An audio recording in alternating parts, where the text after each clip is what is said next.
Այո, Կարապետյան։ Շնորհակալ եմ, պարոն նախագահ։ Պարոն Աբրահամյան, ես մի քանի հարց ունեմ։ Հայաստանի Հանրապետական կուսակցությունը կառավարող ուժ է եղել տարիներ շարունակ։ Ինչու երբևէ խորհրդարանը Հայաստանի նման հայտարարություն չի ընդունել։ Սա առաջին հարցը, եւս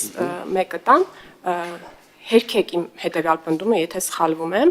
որ այս գումարման խորհրդարանում պատիվ ունեմ դաշինքը, խմբակցությունը հայտարարությունների տեքստերը միշտ համահեղինակել է Հայաստան դաշինքի հետ։ Եթե ճիշտ է այս պնդումը, ինչու այս հայտարարության տեքստը միասին չեք ներկայացրել խորհրդարանի, եթե նույնիսկ ճիշտ չէ,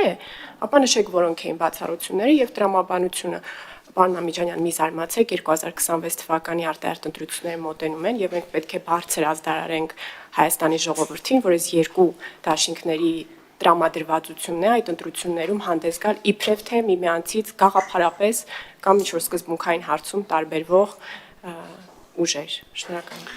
Երկրորդ հարցից կսկսեմ, անկեղծ ասած, մի փոքր զարմանալի էր հարցադրումը, որովհետև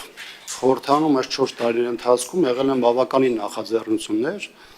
որոնք եղել են միասին, որոնք միասին չեն եղել, այսինքն տարբեր իրավիճակներում դրանք տարբեր որոշումներ են ենթակա լինում, եւ այս պահին կոնկրետ այս հայտարարությունը մեր խմբակցության կողմից ներկայացնելը ներքաղաքական կամ ներընդդիմադիր դաշտի որևէ տրամաբանության մեջ պարզապես չի դիտարկել։ Ինչ վերաբերում է առաջին հարցին, մինչև 2018 թվականը հանրապետականի կառավարման ժամանակահատվածում նմանատիպ հայտարարության կարիք միգուցե չլիներ, եթե չլինեին մեծ թվով այլ հանգամանքներ, որոնք կային 2018-ից եւ մասնավորապես 2020-ից հետո։ Մինչև 2018 թվականը մենք այդ տոնական միջոցառումները նշում ենք Շուշիում, դրա մասին հայտարարություններ հնչում էին այնտեղ, ուղերձներ հնչում էին այդ համատեքստում։ Ընդ որում մինչև 20 թվականը նաև ձեր քաղաքական ուժն է դրան մասնակցություն ունեցել բազմաթիվ տոնակատարություններին, այդ թվում նաև Շուշիում,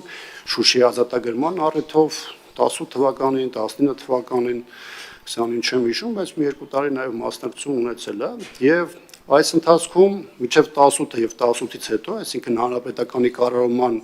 ժամանակահատված եւ դրանից հետո Արցախի հետ կապված կարծում եմ դուք էլ վստահ եմ գիտեք, թե ինչ փոփոխություններ են տեղ ունեցել 44-օրյա պատերազմ, դրա հետևանքները, դրանով պայմանավորված նաև 23 թվականի Արցախի օկուպացիան, արցախցիների էթնիկ զտումները, Արցախի ամբողջական, այսպես ասած, վերահսկողությունը Ադրբեջանի կողմից,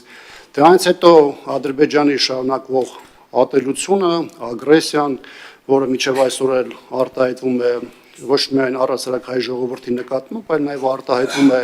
Հայաստանի սահմաններում հրադադարի ռեժիմի խախտումներով եւ այլն։ Այսինքն այս ցանկը բավականին մեծ է եւ կարծում ակնհայտ է թե մինչև 2018-ը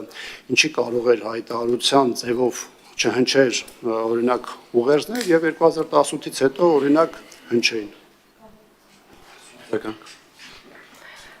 Շնորհակալություն պատասխանի համար, ես հանրությանը կթողնեմ ձեր երկու պատասխանների մասին գնահատականը,